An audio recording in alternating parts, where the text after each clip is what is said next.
Senate Majority Leader Chuck Schumer is pushing back a debate on Democrats' social spending bill because it is still stuck over on the House side. Moderate Democrats there say they still want to see a CBO score on the bill's cost before they take a vote. All of this as President Biden continues to sink in the polls, with now just 41% of Americans approving of his performance, dragged down by his handling of the economy and inflation. Let's bring in Fox Business anchor David Asman. David, welcome. Does any of that surprise you? Not at all. Not at all. And, you know, the administration was out over the weekend trying to sell it in several different ways. First of all, they said that the Build Back Better plan is very popular with the public. Well, if you take individual parts of it, they say, you know, do you like government paying for childcare? Okay, but what's a bigger concern for you? Having that or not having that, or having inflation? They always say the bigger concern is inflation. Such a great point. Right now, Americans care about inflation, and there's no way you can spend all this money that we've been spending and not have inflation. That's why we have inflation. In fact, we got numbers, if you don't mind. Go for we it. can put them up.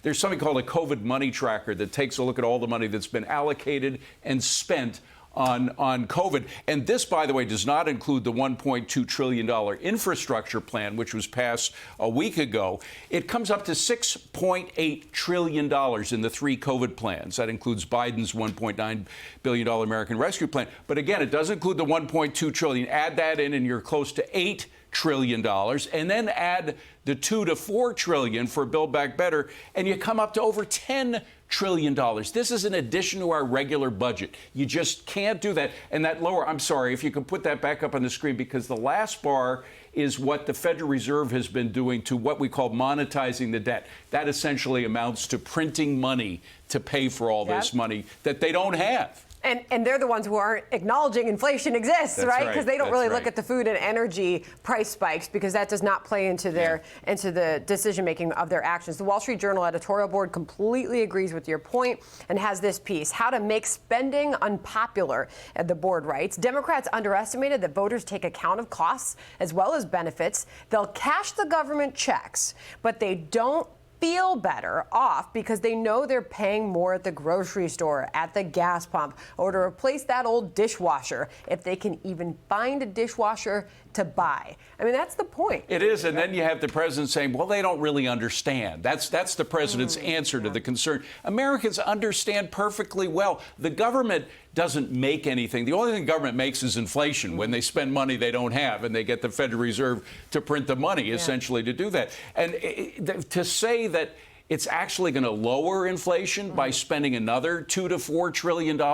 People don't buy that, because people have credit cards. They know if they're in debt for one credit card, the way out is not to go the max with another credit card. That's what essentially the government is doing. We're paying the price, inflation, for spending money we don't have. And they say that spending more money we don't have by a large amount, $2 to $4 trillion, will lower inflation. It doesn't work that way. It's just like your credit card. You don't max out one credit card to pay for another credit card debt. Yeah. You know, the New York Post cover this morning, I'm sure you saw it. Yeah. Who's left? And it's got a picture of the president with his head down on the cover, walking alone. Even Dems dislike Biden in latest devastating poll. We looked at the poll numbers, the approval rating for the president dropping now to its lowest 41%. But as we look at that, you do see the support for the spending plan when you poll the American people, David. So I want to ask you about this, because still 53% say they support the $3.5 trillion spending program. But when asked about their concerns that the president will do too much to increase the role of government, a whopping 59% say they are more concerned. Yes. So where does that leave us? Well, at least, as I said before, the individual items, it depends. A lot of these polls depend how you ask the question. You know, would you like to have more of this? Would you like to have more of that? People say, yeah, generally they would. But if you're doing at the cost of inflation, at the cost of doubling the price of gas at the pump, at the cost of doubling a lot of food prices, including meat and chicken and stuff that Americans rely on, they don't want that. And they also recognize the fact that the government, as I said before, the government doesn't really pay for anything. They say the president says, this is all paid for. It's going to cost zero money. They don't buy that. They know that the government takes its money from the private sector. The government doesn't make money. Yeah. It does when it prints money that causes inflation, but the government takes everything that it has from the private sector. And the more you try to tax the private sector, the more problems you're going to have in terms of growth. And that's what they say they're going to be able to figure it all out. But after all of the mistakes of this administration, I don't think the public believes them anymore. It's going to be an expensive turkey day, right? Hugely expensive turkey day.